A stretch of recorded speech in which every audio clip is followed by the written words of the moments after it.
6 કલાકે।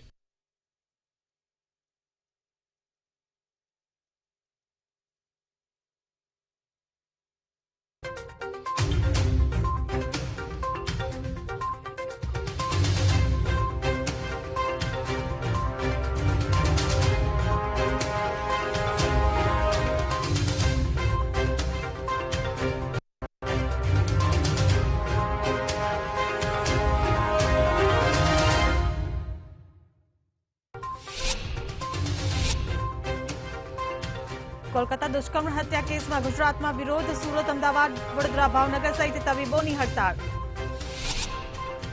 अमदावाद में भाजपा नेताओं पर कॉर्पोरेशन में कटकीनो आक्षेप, शहर प्रमुख अमित शाहे कह્યું आवा कागળ पर पार्टी ध्यान नहीं आपती। कच्छ में आयात निकासना नामे कौभांड आचरता गद्दार रोकसॉल्टना ओढा तळे झड़पाई 10 टन सोपारी। सूरत नवी सिविल होस्पिटलना सफाई कर्मचारीओं की हड़ताल, सफाई कर्मचारीओ विविध मांगणीओं ने लई उतर्या हड़ताल पर, तंत्र थयुं दौड़तुं।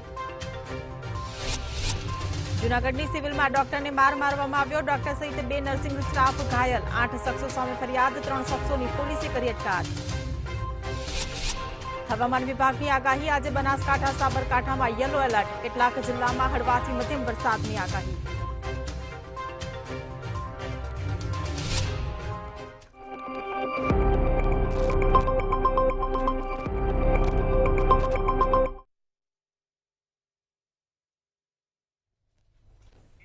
नमस्कार, मंतव्य न्यूज में आपનું સ્વાગત છે ને હું છું આપની સાથે હિરલ। કોલેજના ડીન ડોક્ટર શોભના ગુપ્તાના પરિપત્રને લઈને કોલેજના મહિલા ડોક્ટરો અને વિદ્યાર્થીઓમાં ભારે રોષ જોવા મળી રહ્યો છે। તેમનું કહેવું છે કે ડીનના આદેશમાં તેમની સુરક્ષા માટે શું વ્યવસ્થા કરવામાં આવી તેનો ઉલ્લેખ નથી, ઉલટાનું તેમને સૂચનાઓ આપી છે। ઇમરજન્સીમાં ગમે ત્યારે બહાર જવું પડે છે। મેડિકલ કોલેજ પ્રશાસને તેમની સુરક્ષા માટે પગલાં લેવા જોઈએ। કોલેજ મેનેજમેન્ટે સમગ્ર કેમ્પસમાં સુરક્ષા કડક કરવી જોઈએ અને અજાણ્યા લોકો પર નજર રાખવી જોઈએ। તો પરિપત્રથી વિવાદ શરૂ થયો છે। જીએમઈઆરએસ મેડિકલ કોલેજના પરિપત્રથી આ વિવાદ સર્જાયો છે। ડોક્ટર શોભના ગુપ્તાના પરિપત્ર કોલેજના મહિલા ડોક્ટરોમાં રોષ વ્યાપ્યો છે। વિદ્યાર્થીઓ અને સ્ટાફને રાત્રે બહાર ન નીકળવાનો આ પરિપત્ર જાહેર થયો છે। જરૂર જણાય તો કોઈની સાથે લઈ જવા પરિપત્રમાં જણાવાયું છે। ત્યારે ઇમરજન્સીમાં ગમે ત્યારે બહાર જવું પડે છે તેવું મહિલા ડોક્ટરોનું કહેવું છે। તો મેડિકલ કોલેજ પ્રશાસને સુરક્ષા વધારવી જોઈએ। કોલેજ મેનેજમેન્ટે સમગ્ર કેમ્પસમાં સુરક્ષા કડક કરવી જોઈએ તેવી માંગ કરાઈ છે। તો પરિપત્રથી વિવાદ સર્જાયો છે। જીએમઈઆરએસ મેડિકલ કોલેજના પરિપત્રથી આ વિવાદ સર્જાયો છે। વિદ્યાર્થીઓ અને સ્ટાફને રાત્રે બહાર ન નીકળવાનો પરિપત્ર જાહેર થયો છે। કોલકાતામાં બનેલા જધન્ય કૃત્યના પડઘા ગાંધીનગરમાં પણ પડ્યા છે। તો બીજી તરફ ગાંધીનગર મેડિકલ જીએમઆરએસ હોસ્પિટલ છે તેના ડીન શોભનાબેન ગુપ્તાએ એક પરિપત્ર કર્યો છે અને મહિલા જે તબીબો છે, જે વિદ્યાર્થીનીઓ છે, તેમને એક પરિપત્ર કરીને એવી સૂચના આપી છે કે તમારે એકલા જવું નહીં, એટલું જ નહીં, જરૂર પડે તો 181 હેલ્પલાઇન નંબરની પણ મદદ લેવી જોઈએ। જો કે ડીનના આ પરિપત્રથી મેડિકલ ક્ષેત્રમાં અભ્યાસ કરતી વિદ્યાર્થીઓ નારાજ થઈ છે, કારણ કે મેડિકલ ડીન એમને ખરેખર સુરક્ષાની વ્યવસ્થા કરવી જોઈએ, એટલું જ નહીં, વિદ્યાર્થીઓને એવી કેફિયત રજૂ કરી હતી કે ઇમરજન્સીમાં ગમે ત્યારે રાત્રે સેવા માટે જવું પડતું હોય છે। ત્યારે સરકાર અને તેના તંત્રએ એટલે ખાસ કરીને ડીન તરફથી જીએમઆરએસ કોલેજ જે ચાલી રહી છે તેની અંદર વિદ્યાર્થીઓની સુરક્ષા માટે પગલાં લેવા જોઈએ। એટલું જ નહીં, અહીંયા આવતા અજાણ્યા વ્યક્તિઓ ઉપર પણ નજર રાખવી જોઈએ। સાથે સાથે પોલીસ સુરક્ષા પણ હોવી જોઈએ, જેના કારણે આવી ઘટના બને નહીં। આવી કેફિયત વિદ્યાર્થીઓ તરફથી વ્યક્ત કરવામાં આવી હતી।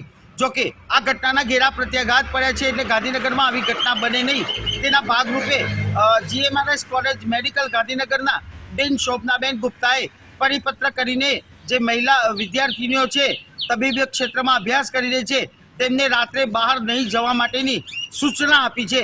જોકે તેમની આ સૂચનાનું પાલન હવે કેવી રીતે થશે તે તો યક્ષ પ્રશ્ન છે, પરંતુ મંતવ્ય જ્યારે આ બાબતે જાણવાનો પ્રયાસ કર્યો ત્યારે પરિપત્ર અંગે કોઈ આ રીતે કરવામાં આવ્યો નથી।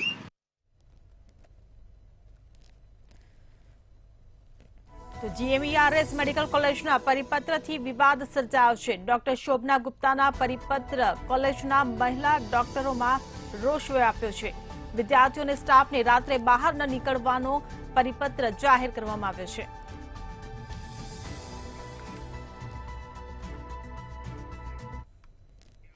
અમદાવાદ ભાજપના 4 મોટા નેતાઓ પર કટકીનો આક્ષેપ લગાવવામાં આવ્યો છે. ધર્મેન્દ્ર શાહ, અમૂલ ભટ્ટ, આનંદ ડાગા, ધવલ રાવલ અને વિપુલ સેવકના નામનો ઉલ્લેખ કરાયો છે. કોર્પોરેશનમાં કટકી કાંડનો આરોપ લગાવાયો છે, જે નનામાં વાયરલ પત્રને લઈ ચારેકોર ચર્ચા થઈ રહી છે. તો અમદાવાદમાં ભાજપના નેતાઓ પર આક્ષેપ લગાવવામાં આવ્યો છે. કોર્પોરેશનમાં કટકી કાંડનો આરોપ લગાવવામાં આવ્યો છે. આ નનામાં વાયરલ પત્રને લઈ ચારેકોર ચર્ચાઓ જાગી છે. ત્યારે 4 મોટા નેતાઓ પર કટકીનો આક્ષેપ લગાવવામાં આવ્યો છે. તો ધર્મેન્દ્ર શાહ, અમૂલ ભટ્ટ, આનંદ ડાગા સામે આક્ષેપ કરવામાં આવ્યા છે. ધવલ રાવલ અને વિપુલ સેવકના નામનો પણ આ પત્રમાં ઉલ્લેખ કરવામાં આવ્યો છે. ત્યારે અમદાવાદમાં કટકી કાંડનો આક્ષેપ લગાવવામાં આવ્યો છે. અમદાવાદમાં ભાજપના નેતાઓ પર આ ગંભીર આક્ષેપ લગાવવામાં આવ્યો છે. કોર્પોરેશનમાં જ કટકી કાંડનો આરોપ લગાવવામાં આવ્યો છે. ત્યારે આ નનામાં વાયરલ પત્રને લઈને ચારેકોર ચર્ચાઓ થઈ રહી છે. તો કોર્પોરેશનમાં કટકી કરતા હોવાનો નેતાઓ પર આક્ષેપ લગાવાયો છે. ભાજપના 4 નેતાઓ પર આક્ષેપ લગાવાયો છે. ધર્મેન્દ્ર શાહ, અમૂલ ભટ્ટ, આનંદ ડાંગા સામે આક્ષેપ કરવામાં આવ્યો છે. જે પ્રમાણે એક નનામો પત્ર કોર્પોરેશનને લઈને વાયરલ થયો છે અને નનામા પત્ર મણિનગરના ધારાસભ્ય અમૂલ ભટ્ટ તેમજ જે પૂર્વ પ્રભારી ધર્મેન્દ્ર શાહ અને સાથે બીજા ઘણા બધા લોકોને નામ સાથે આક્ષેપ કરવામાં આવે છે. અને આક્ષેપ કરવામાં આવે છે કટકી કાંડના, કારણ કે જે પ્રમાણે અમદાવાદ શહેરની અંદર જે કોન્ટ્રાક્ટ આનંદ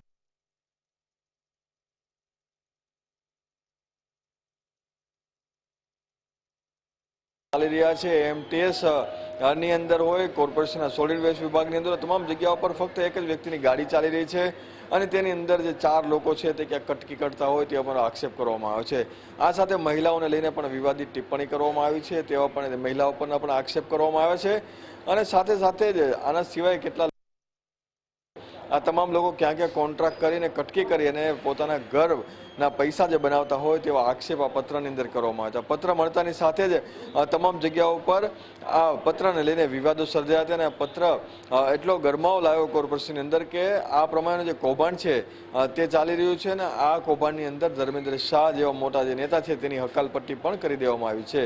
નનામા પત્રને લઈને જે પોતાના અલગ અલગ જે નેતાઓ છે તે અલગ અલગ પ્રકારના નિવેદન આપી રહ્યા છે, પરંતુ ક્યાંક એવું લાગી રહ્યું છે કે કોર્પોરેશનમાં જે કટકી કાંડ ચાલતો હશે, કોર્પોરેશનની અંદર જે ટેન્ડરો હોય કે કોર્પોરેશનની અંદર કોઈ મોટા કોન્ટ્રાક્ટ હોય તેની અંદર કેવા પ્રકારે કટકી ચાલતી હશે અને કટકીના ભાગરૂપે આ તમામ લોકો વહેંચણી કરતા હશે કે કેમ, અથવા તો આ રીતનું ષડયંત્ર કેટલા સમયથી અલગ અલગ જગ્યા પર ચાલતું હશે, જે સવાલો છે તે સામાન્ય લોકોના મનમાં ઉઠવા પામી રહ્યા છે.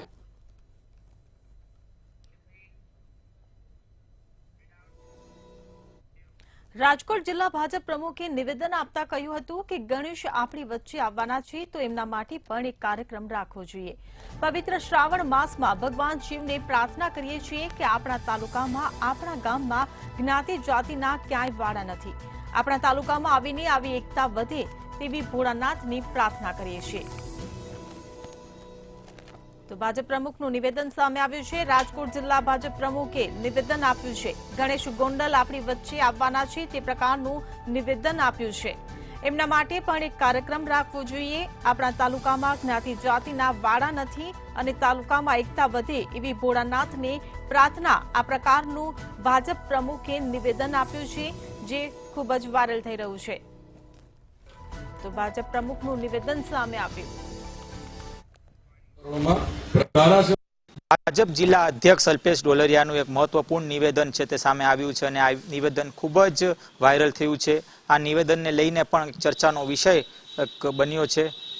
તેમના નિવેદનમાં તેઓએ જણાવ્યું કે એકાદ દિવસમાં ગણેશ ગોંડલ છે તે પરત આવશે. આ પ્રકારના નિવેદનથી એક ચર્ચા પણ જાગી છે. આ સાથે તેઓ જણાવ્યું કે ગણેશ ગોંડલ છે તે ક્યાંક લોકો સાથે રહીને કામ કરે છે, એટલે કે ગોંડલ પંથકમાં નાના લોકોના તેઓ કરે છે આ પ્રકારની વાત તેઓએ જણાવ્યું હતું પોતાના નિવેદન અંતર્ગત અનેક વાત તેઓએ ગોંડલ પંથકની વાત કરી હતી આ સાથે એક બાજુ જ્યાં શ્રાવણ મહિનો ચાલી રહ્યો છે ત્યારે ભગવાન શિવ ગોંડલ પંથકના તમામ જે જ્ઞાતિ જાતિ ને એક સદબુદ્ધિ આપે કે બધા એક મળીને થઈને રહે એ પ્રકારનું નિવેદન તેઓએ જણાવ્યું મહત્વની બાબત એ છે કે એકાદ દિવસમાં ગણેશ ગોંડલ છે તે પરત આવવાના છે તે આને જ લઈને એક સવાલ ક્યાંક ઊભા થઈ રહ્યા છે કે શું અલ્પેશ ઢોલરિયાને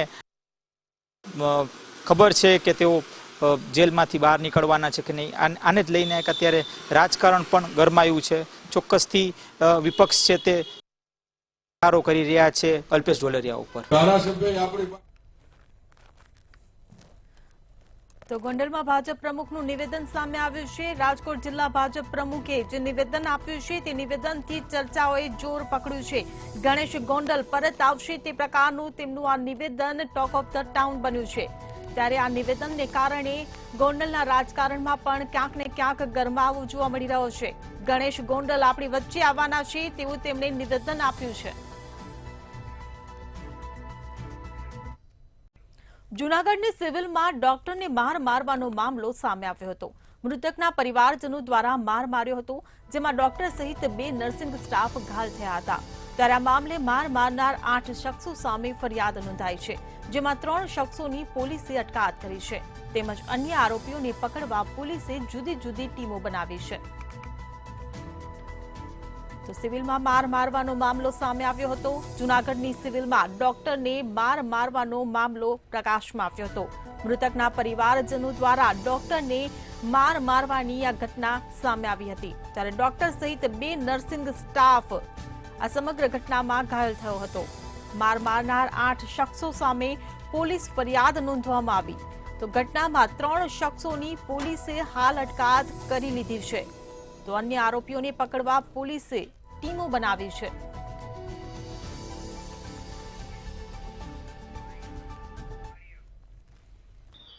આ ચોક્કસ કે ગત મોડી રાતે જૂનાગઢની સિવિલ હોસ્પિટલમાં એક દર્દી છે તે એડમિટ થયા હતા અને ત્યાં તેમને સારવાર દરમિયાન મોત થયું હતું ખાસ કરીને આ દર્દીના પરિવારજનનો એવો આક્ષેપ છે કે ત્યાંના એક ડોક્ટર દ્વારા તેમના પિતાને છે તે ઇન્જેક્શન મારવામાં આવ્યું અને બાદમાં તેમના પિતાની તબિયત છે તે લથડી હતી અને બાદમાં તેમનું મોત થયું હતું આ સમગ્ર મામલે છે તે સિવિલ હોસ્પિટલના તબીબોની બેદરકારીથી મોત થયા હોવાના આક્ષેપો થયા અને બાદમાં પરિવારજનો ઉશ્કેરાયા અને એક તબીબ સહિત 3 જે નર્સિંગ સ્ટાફ છે તેના ઉપર હુમલો કરવામાં આવ્યો હતો હાલ તો સમગ્ર મામલે જે હુમલો કરવામાં આવ્યો જેને લઈને સિવિલ હોસ્પિટલના જે રેસિડેન્શિયલ તબીબો અને અન્ય જે તબીબો છે તમામ તબીબો છે તે હડતાલ પર ઉતરી ગયા હતા સવારના 10 કલાક સુધી આ હડતાલ ચાલી હતી અને બાદમાં પોલીસ દ્વારા એફઆઈઆર નોંધવામાં આવી સવારના 10 વાગ્યા સુધી જૂનાગઢના ડીવાયએસપી પણ સતત સિવિલ હોસ્પિટલે જ રહ્યા હતા અને ત્યાં એફઆઈઆર નોંધવામાં આવી એફઆઈઆર ની અંદર જે રીતે સિવિલ હોસ્પિટલના તબીબોની રજૂઆત હતી તે પ્રમાણે એફઆઈઆર નોંધવામાં આવી અને ગણતરીની કલાકોમાં જ 8 માંથી 3 જેટલા આરોપીઓને રાઉન્ડ અપ કરી લેવામાં આવ્યા હતા ખાસ કરીને 8 જેટલા જે પરિવારજનો છે તેની સામે છે તે આ ફરિયાદ નોંધાઈ છે અને તેમાંથી 3 જેટલા જે આરોપીઓ છે તેની હાલ જૂનાગઢ પોલીસે અટકાયત કરી છે અને વધુ પૂછપરછ કરવામાં આવી રહી છે બીજી તરફ સવારે 10 કલાકે જૂનાગઢ સિવિલ હોસ્પિટલમાં જૂનાગઢ મેડિકલ એસોસિએશન દ્વારા મુલાકાત લેવામાં આવી હતી અને હડતાલ પર રહેલા તબીબો સાથે વાતચીત કરી હતી અને બાદમાં પોલીસે આશ્વાસન આપતા અને જૂનાગઢ સિવિલ હોસ્પિટલમાં રાઉન્ડ ધ ક્લોક પેટ્રોલિંગ રહેશે તેવું આશ્વાસન આપતા બાદમાં હડતાલ છે તે સમેટાઈ હતી ખાસ કરીને જે તબીબ પર હુમલાને લઈને તમામ તબીબોમાં છે તે રોષ ફેલાયો હતો હાલ સમગ્ર ઘટનાના પગલે જે હડતાલ છે તે સમેટાઈ ગઈ છે અને આજે બનાવને લઈને ફરીથી રાબેતા મુજબ સિવિલ હોસ્પિટલનું જે રૂટીન કાર્ય છે તે શરૂ કરી દેવામાં આવ્યું હતું પરંતુ અત્રે ઉલ્લેખનીય છે કે જૂનાગઢની સિવિલ હોસ્પિટલમાં મોટી સંખ્યામાં દર્દીઓ છે તે જૂનાગઢ જિલ્લા સહિત આજુબાજુના જિલ્લામાંથી આવતા હોય છે એટલે દર્દીઓ પણ હેરાન પરેશાન ના થાય જેને લઈને ફરી રાબેતા મુજબ તેમની કામગીરી છે તે શરૂ કરાઈ હતી બીજી તરફ જૂનાગઢની સિવિલ હોસ્પિટલમાં જે બનાવને લઈને 8 શખ્સો સામે ફરિયાદ એ ડિવિઝન પોલીસ સ્ટેશનમાં નોંધાઈ છે 3 આરોપીઓની રાઉન્ડ અપ કરવામાં આવે છે અને અન્ય આરોપીઓની પણ શોધખોળ હાથ ધરવામાં આવી છે પરંતુ એક મહત્વનો સવાલ કે ભાઈ કે તબીબની બેદરકારીથી મોત થયાના પણ આક્ષેપ છે તો શું તેમાં ખરેખર તપાસ થશે કે નહીં એક પણ મુખ્ય સવાલ છે જ્યારે હાલ તો પોલીસ દ્વારા આગળની કાર્યવાહી છે તે હાથ ધરાઈ છે જી જૂનાગઢની સિવિલમાં ડોક્ટરને માર મારવાનો મામલો સામે આવ્યો હતો. મૃતકના પરિવારજનો દ્વારા ડોક્ટરને બેદરકારી દાખવવા બદલ માર મારવામાં આવ્યો હતો. ડોક્ટર સહિત 2 નર્સિંગ સ્ટાફ તેમાં ઘાયલ થયો હતો. ત્યારે માર મારનાર 8 શખ્સો સામે ફરિયાદ નોંધાઈ હતી. આ ઘટનામાં 3 શખ્સોની પોલીસે અટકાયત કરી છે. અન્ય આરોપીઓને પકડવા પોલીસે અલગ અલગ ટીમ બનાવી છે. તો જૂનાગઢની સિવિલ હોસ્પિટલના તબીબો પર બેદરકારીનો આક્ષેપ લગાવવામાં આવ્યો હતો.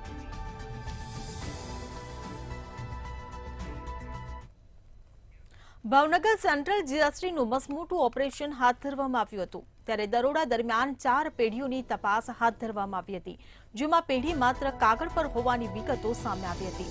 જૂનાગઢ અને પોરબંદરની શંકાસ્પદ પેઢીઓ હોવાનું સામે આવ્યું હતું. વ્યવસાય અને રહેઠાણના સ્થળોએ સર્ચ ઓપરેશન હાથ ધરવામાં આવ્યું હતું. મોરબીના ચાર્ટર્ડ એકાઉન્ટન્ટની ઓફિસ પર દરોડા પાડવામાં આવ્યા હતા. પેઢીઓના 2 કાયદાકીય માલિકોની ધરપકડ કરવામાં આવી હતી. તો ભાવનગરમાં સેન્ટ્રલ જીએસટીનું મસમોટું ઓપરેશન હાથ ધરવામાં આવ્યું. આ દરોડા દરમિયાન 4 પેઢીઓની તપાસ કરવામાં આવી. પેઢી માત્ર કાગળ પર હોવાની વિગતો સામે આવી હતી, જેને લઈને સર્ચ ઓપરેશન હાથ ધરવામાં આવ્યું. જૂનાગઢ અને પોરબંદરની શંકાસ્પદ પેઢીઓ ઝડપાઈ છે. મોરબીના ચાર્ટર્ડ એકાઉન્ટન્ટની ઓફિસ પર દરોડા પાડવામાં આવ્યા હતા.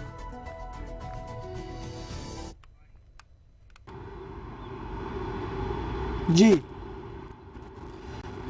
ચોક્કસ. એક તરફ કહેવાય કે સરકાર છે તે જીએસટી કૌભાંડને નાબૂદ કરી દીધું હોય તેવું કહી રહી છે. ભાવનગર શહેર છે તે કહેવાય કે જીએસટી કૌભાંડનું એપી સેન્ટર બનેલું છે, કારણ કે ડમી ફાઇલથી લઈને ડમી જીએસટી નંબર અને બોગસ બિલિંગની અંદર મોખરે થયેલું ભાવનગરમાં વધુ એક કાંડ છે તે ભાવનગર સેન્ટ્રલ જીએસટીએ તપાસમાં હાથ ધર્યું છે.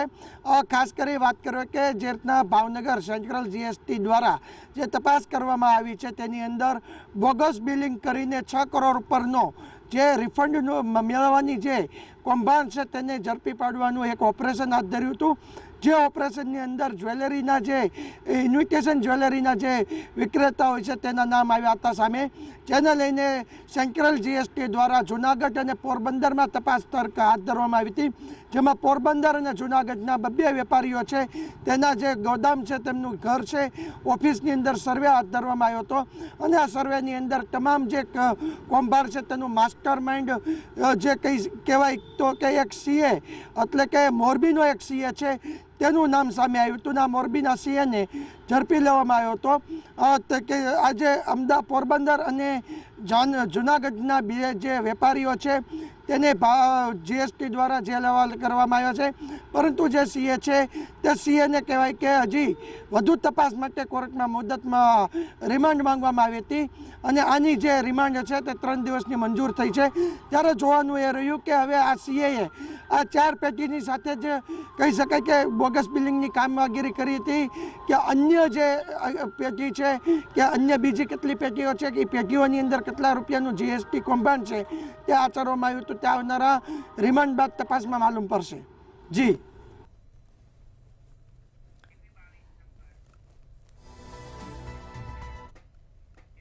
સુરત સિવિલ હોસ્પિટલમાં એક બાજુ રેસિડેન્ટ ડોક્ટર હડતાળ પર ઉતર્યા છે, ત્યારે બીજી બાજુ વર્ગ 4ના કોન્ટ્રાક્ટ સફાઈ કર્મચારી સવારથી હડતાળ પર ઉતરી ગયા હતા.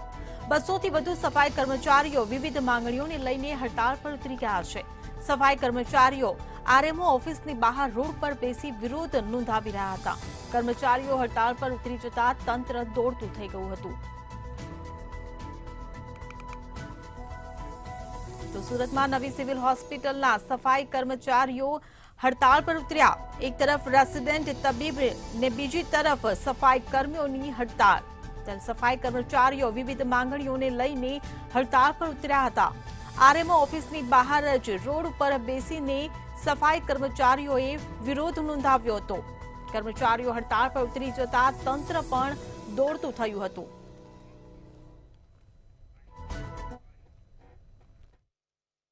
સુરત સિવિલ હોસ્પિટલમાં રેસિડેન્ટ તબીબો હડતાલ પર ઉતર્યા છે. કલકત્તાની ઘટના બાદ રેસિડેન્ટ તબીબો છે તે હડતાલ પર ઉતર્યા છે અને ખાસ કરીને ઓપીડી અને વર્ગ જે છે તે બંધ રાખવામાં આવ્યો છે. તો બીજી તરફ વર્ગ 4ના જે કોન્ટ્રાક્ટના કર્મચારીઓ છે એ સફાઈ કર્મચારીઓ પણ હડતાલ પર ઉતર્યા છે. પોતાની વિવિધ માંગણીઓ સાથે આ સફાઈ કર્મચારીઓ હડતાલ પર ઉતર્યા છે. એટલે ખાસ કરીને સુરત સિવિલ હોસ્પિટલની વાત કરવામાં આવે તો જે રેસિડેન્ટ તબીબો છે તે પણ હડતાલ પર છે, તો સામે સફાઈ કર્મચારીઓ પણ હડતાલ પર ઉતર્યા છે. સફાઈ કર્મચારીઓની રજા, ગણવેશ તેમજ પગાર વધારાની માંગ છે. આ મુખ્ય માંગો સાથે તેઓ વિરોધ કરી રહ્યા છે. આ વિરોધ દરમિયાન ધારિત્રી પરમાર સિવિલ સુપ્રિન્ટેન્ડન્ટ ત્યાં હાજર હતા અને તેમણે મીડિયાએ સવાલ પૂછ્યો હતો કે આનું સમાધાન ક્યારે થશે, સુખદ અંત ક્યારે આવશે. ત્યારે તેમણે મીડિયાને જવાબ આપવાનું ટાળ્યું હતું. મહત્વનું કહી શકાય કે ધારિત્રી પરમારના આવા ઉડાવ જવાબને કારણે અનેક સવાલો ઉઠી રહ્યા છે. કારણ કે વર્ગ 4 જે સફાઈ કર્મચારીઓ છે કોન્ટ્રાક્ટરના, અને આ કોન્ટ્રાક્ટના સફાઈ કર્મચારીઓ સિવિલનો મેલો તમામ કચરો છે તે ઉઠાવે છે ને સાથે સાથે કહી શકાય કે જે પ્રકારે નીકળેલો જે કચરો છે તેનો પણ નિકાલ આ સફાઈ કર્મચારીઓ કરે છે. સિવિલ હોસ્પિટલને સતત સાફ રાખવા માટે થઈને આ સફાઈ કર્મચારીઓ જે છે વર્ગ 4ના કર્મચારીઓ છે તે કોન્ટ્રાક્ટ ઉપર કામ કરી રહ્યા છે. ત્યારે તેમની વિવિધ માંગણીઓ હતી અને માંગણીઓ પૂરી નહીં કરતા આખરે તેમણે હડતાલનું શસ્ત્ર ઉગામ્યું છે. તેમણે હડતાલ કરી હતી. કહી શકાય કે 200 જેટલી જે સફાઈ કર્મચારીઓ છે તે 200 જેટલા સફાઈ કર્મચારીઓ હડતાલ પર ઉતર્યા હતા. અને આ મામલે સુપ્રિન્ટેન્ડન્ટ જે છે ધારિત્રી પરમાર તેમણે ઉડાવ જવાબ આપ્યો હતો. તેમણે જણાવ્યું હતું કે આ સમગ્ર મામલે હું કોઈને કાંઈ કહેવા માંગતી નથી, આ આખો તમાશો છે તે બની રહ્યો છે. એટલા માટે થઈને તેમણે મીડિયાને પણ જવાબ આપવાનું ટાળ્યું હતું. પરંતુ જે પ્રકારે તેઓ મીડિયાને થી ચીડાઈને જેઓ ભાગ્યા હતા ત્યારે તે સ્પષ્ટ સામે આવતું હતું કે સિવિલ હોસ્પિટલના સુપ્રિન્ટેન્ડન્ટ આ સમગ્ર મામલો છે તે થાળે પાડવામાં અસમર્થ રહ્યા હોય તેવું સ્પષ્ટપણે દેખાઈ રહ્યું છે. કારણ કે તેમણે જે પ્રકારે આ કર્મચારીઓને સમજાવ્યા છે ત્યારે કર્મચારીઓને એક પ્રકારે રીતસરની ધમકી આપતો હોય તે પ્રકારના દ્રશ્યો સર્જાયા હતા. અને આ સમગ્ર મામલે જે પ્રકારે સફાઈ કર્મચારીઓ જે છે વર્ગ 4ના કર્મચારીઓ છે તે પણ કાજુ આપવા માંગતા ન હતા અને તેઓએ પણ હડતાલ છે તે યથાવત રાખી છે. એટલે સિવિલ હોસ્પિટલમાં ઓપીડી અને વર્ગ 4 તો બંધ છે, એટલે કે રેસિડેન્ટ તબીબો છે તેમની તો હડતાલ છે જ. તો સામે 200 જેટલા સફાઈ કર્મચારીઓ છે વર્ગ 4ના તેમણે પણ હડતાલ કરી છે. એટલે સિવિલ હોસ્પિટલ અડધી સદંતર બંધ જેવી હાલતમાં જોવા મળી રહી છે.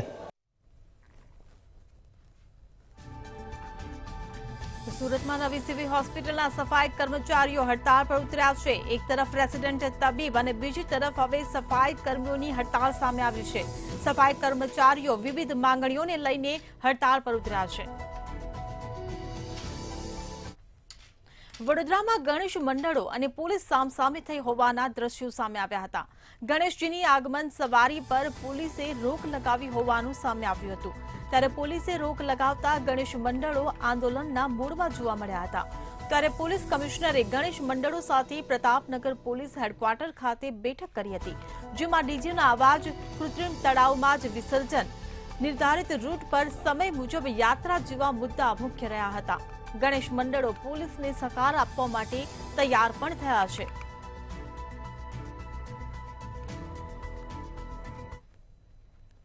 આગામી દિવસોમાં ગણેશ ચતુર્થી આવી રહી છે. ગણેશ ઉત્સવના ભાગરૂપે અલગ અલગ પ્રકારની એસઓપી છે તે કોર્પોરેશન દ્વારા તેમજ પોલીસ દ્વારા જાહેરનામું બહાર પાડવામાં આવતું હોય છે. દર વર્ષની જેમ આ વર્ષે પણ પોલીસ દ્વારા જાહેરનામું બહાર પાડવામાં આવ્યું છે.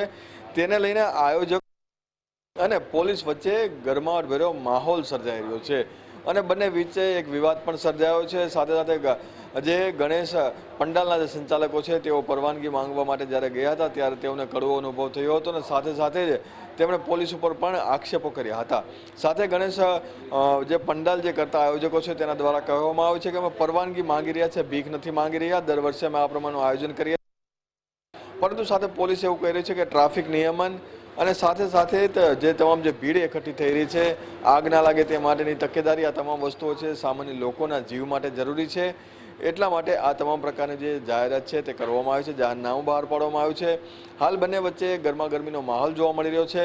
આગામી દિવસોમાં 10 દિવસ સુધી ગણેશ જે તમામ જે ઉત્સવો થાય સારી રીતે થાય, લોકો સારી રીતે તેને માણી શકે તે માટે આયોજકો છે તે અલગ અલગ પ્રકારની ગોઠવણી કરતા હોય છે. ત્યારે જે સુરક્ષા અને સલામતીને ધ્યાનમાં રાખીને પોલીસ પણ એક પ્રકારે જાહેરનામું સારી રીતે લોકો દર્શન કરી શકે અને સારી રીતે ટ્રાફિક વગર જે જાવન કરી શકે, લોકોને તકલીફ ના પડે તે માટેનું જાહેરનામું બહાર પાડતા હોય છે. પરંતુ હાલ આ જે જાહેરનામું છે તેને લઈને બંને આમને સામને આવી ચૂક્યા છે.